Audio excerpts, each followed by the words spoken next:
yung sisimba kami, meron sash na matakapon. Hindi ko alam yun. Yung sisimba kami, Mercury, Linggo, Anay ko ba? Talaga na kayo yung mga kami ng ate ko. So, not-knowing, hindi naman ako graduate ng Catholic school. Yun na sila. Ano yan? UE. Ang plano nila, pagka-graduate ko ng BSCE, magtuturo pala ako sa Lourdes School in Quezon City. The Lourdes School is a Catholic school, run by Capuchinos. It was in Lourdes School na meet ko ang husband ko. Ang future husband ko, si Brother Lee, na high school teacher. We were got married sa Lourdes Church in Quezon City. Doon gumalaw ang romantic relationship namin sa tulong at paggabay ng mga ngayon. Mama Mary.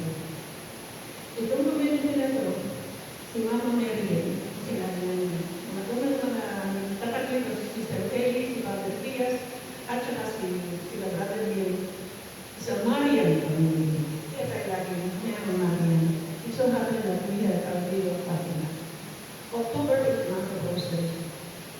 Ang naging pagaling mga Mary, kaya kami nandito, yung pagsubok na dinaan namin, na nag-comatose doon. I kept on to my rosary. Ang nag-close hospital after them, very close. Walang oras na nag-araw na walang hindi ko hawak ang rosary. At sa lakas ng loob na nagbigay sa akin, si Mama Mary. Hindi ako makauwi, kapatakan ko lang sa pangatlo anak namin. March 9, May 5, nakampay na si Mama. So yun imagine mo, wala bang 2 months, March, April, May, hindi ginawa ng gawin bakit, bakit kapatakan. Ano ang nagpalakas sa akin? Si Mama Mary. Si Mama Mary, I can't go to her. Hindi ako sa kanya. Sabi sabi niya, he's strong.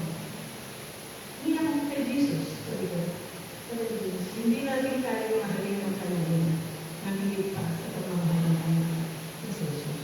Sabi niya, magsinin ko. Totoo naman, kahit ako. Pero ang dati ng devoto ay sa magkaharap na accessible. Malayo, hindi ko lang yung Lourdes Church in Quezon City. Sa lalo pa yun. Pero, you know, you were chosen to set aside. Looking back sa buhay natin, kaya mahalaga mag-reflect tayo. Ano ang naging journey natin kasama si Mama Mary? Yun po ang aking journey. Binigay niya muli ang aking anak. Nani-comatose na. Ginanapar natin sa ating mabuhay man yan, pipi, bulan, bili, tumutulong ang taway, vegetable for life. Batlo na tayo na. Iwan, ang nagtatong anak, nagkamalog na sila. Thinking of the 3 girls na nando sa abroad, every time na natulong ko ako, Mama Mary, embrace Joyce, embrace Claire, embrace Candice only. Protect them, continue to love them.